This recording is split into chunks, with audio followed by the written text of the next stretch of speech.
Talk about your background personally. Why athletics did you play? Tell us a little bit about your history. Sure. So I mainly played hockey growing up, played some other sports, baseball and track as well. But hockey was my number one love, and did some coaching out in Jenison during my college years. And then when I moved down to Florida, I attended Florida State and then was their ACHA hockey team hockey coach. So I was working in that regard. Wait, Florida State has a hockey we do program? Yeah. So oh, you only hear about the football program, but they haven't got not many kids on campus even knew we had one. So, that was a challenge, is trying to brand and market keeping the team. the ice frozen is a big challenge. Yep. So worked in their athletic department for a little bit, and then when I moved back to Michigan, I was looking for work, and I landed the assistant athletic director job at L'Anse Creuse North, and I managed to keep that for about 3 months before I landed in the big chair. The athletic director there moved on to a dean of students role, so I was thrown into the fire pretty quickly, and I've like I said, I lasted there 6 years before moving on to Romeo. What this year?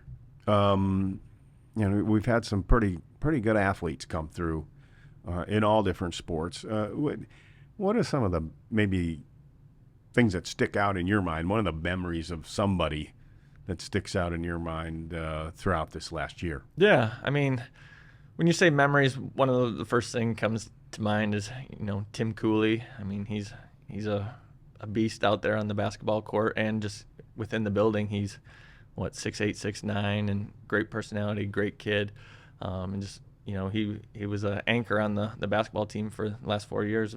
Varsity starter for 4 years, and made a huge impact there.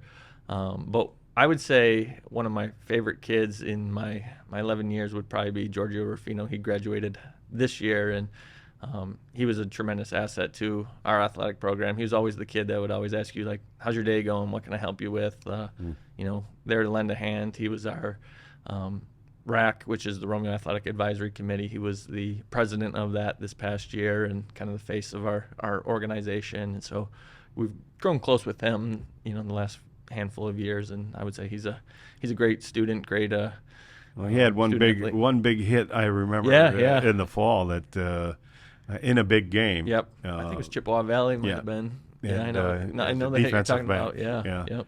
And boy, and I talked to his dad later, and because his dad was on the sidelines, and there are people in the booth screaming that it was an illegal hit. But his dad told me that, and when we watched the tape after, his shoulder was down, and it was a good hit. Yeah.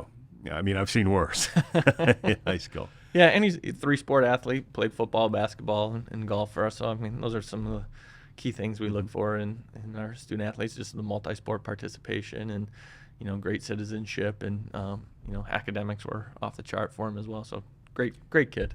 Yeah, he was a good kid, and so was Mr. Antonelli. Oh, absolutely. With his volunteerism and his interest in the special needs kids, getting them out there to experience the game of football and in that flag form.